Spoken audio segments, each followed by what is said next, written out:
بسم اللہ الرحمن الرحیم۔ السلام علیکم ورحمۃ اللہ وبرکاتہ۔ نبی صلی اللہ علیہ وسلم نے جو معاشرہ قائم کیا اس کی بنیاد علم پہ تھی، اور علم کی بنیاد پہ ہی نبی صلی اللہ علیہ وسلم نے مسلمانوں کی تربیت کی، تعلیم، اور ان کے اندر اس جاہلیت کے معاشرے سے نکالنے کے لیے بھرپور کوششیں کی، بھرپور محنت کی، تب جا کے وہ معاشرہ جہاں خونخواری تھی، جہاں تعصب تھا، جہاں جاہلیت تھی، جہاں پہ لوگوں کے حقوق کو غصب کیا جاتا تھا، جہاں عدل و انصاف کی کوئی چیز نہیں تھی، نبی صلی اللہ علیہ وسلم نے تعلیم کی بنیاد پہ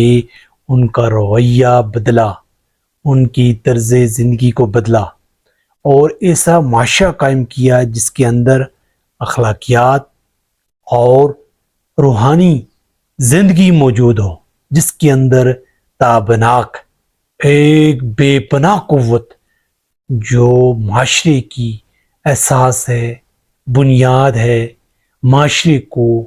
قائم رکھنے کے لیے اور اس کو مضبوط کرنے کے لیے جتنی بھی آپ تاریخ دان، منصف تاریخ دان دیکھیں گے، انہوں نے نبی صلی اللہ علیہ وسلم کی اس تعلیم، تربیت اور اس معاشرے کو بدلا ہے جہاں پہ خون خواری تھی، اس معاشرے کو بدلا ہے جس کے اندر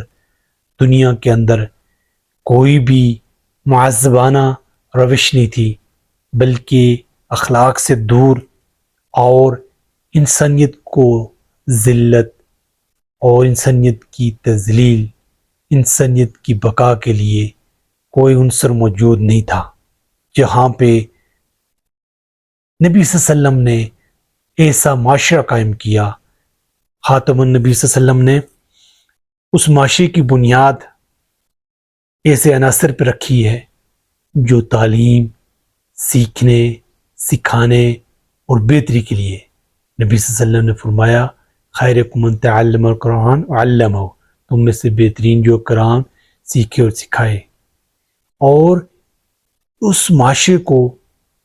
جب بھی آپ دیکھیں گے تو وہاں پہ دو چیزیں نظر آئیں گی جس کی بنیاد قرآن پاک ہے، اللہ کی کتاب ہے۔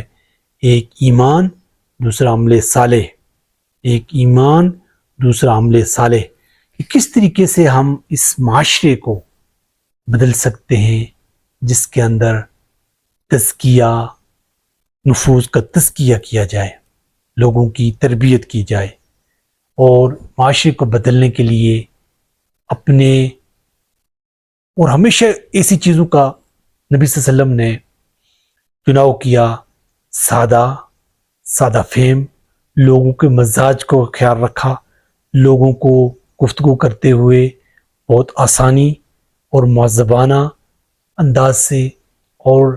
لوگوں کے دیکھتے تھے کہ اس کا کیا احساسات ہیں، ہمیشہ مثبت چیزوں کو پروموٹ نبی صلی اللہ علیہ وسلم حوصلہ افزائی کرتے رہے۔ ہمیشہ نبی صلی اللہ علیہ وسلم جہاں پہ نظر آتے تو طرز طریقے یہی تھا کہ کسی کے اگر کوئی خامی بھی ہو تو اس کا نام لیے بغیر لوگ ایسا اور ایسا کرتے ہیں، فلاں اور فلاں اس طرح کرتے ہیں، اس طرح کی کسی کے نام بغیر، عزت نفس مجروح کیے بغیر معاشرے کے وہ لوگ سمجھ جاتے تھے، اور جو لوگ اس برائی کا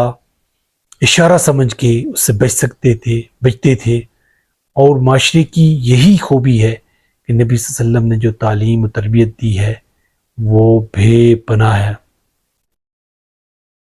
حضرت عمر رضی اللہ تعالیٰ عنہ کو مدینے میں بھیجا تھا، اور وہاں پہ جب معاشرہ قائم ہوا تو وہ ان کو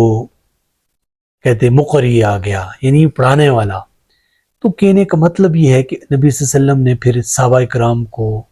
تعلیم، تربیت، حفظ قرآن اور لکھنے پڑھنے اور دوسری زبانیں سیکھنے بہت ہی جامع، اعلیٰ اور ایسا نظام مرتب کیا جو 23 سال میں عجم و عرب اور ایسا نظام، ایسی تہذیب، ایسی ثقافت، ایسے رشتے بنائے جو انسانیت کو انسانیت کے طور پہ دیکھتے تھے، جو انسانیت کو ایک اچھے پیرائے میں لے کے چلتے تھے۔ تو بنیادی چیز یہ ہے کہ ہم تعلیم کو، دین اور دنیا دونوں تعلیم کو دیکھیں، اللہ کی کتاب کو سمجھیں، اللہ کے رسول کی سنت کو سمجھیں، اور جدید علوم ہیں، سائنٹیفک ریسرچ ہے، اس پہ کام کریں کہ لوگوں کی بیماریاں کیسے ختم ہو سکتی ہیں، ان پہ کیسے کنٹرول کیا جا سکتا ہے۔ دیکھیں کس طرح کے ہتھیار اور جدید ہتھیار بنائے جا سکتے ہیں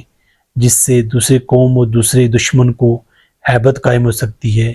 دشمن کو روکا جا سکتا ہے۔ اس پہ کام کرنے کی ضرورت ہے۔ تو یہ ہمیں دیکھنے کی ضرورت ہے اور اس پہ کام کریں،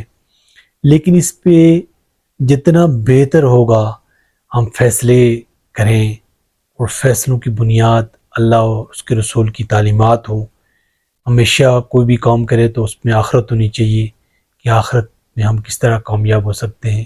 تو اس پہ ہمارے لیے جدوجہد کرنے کی ضرورت ہے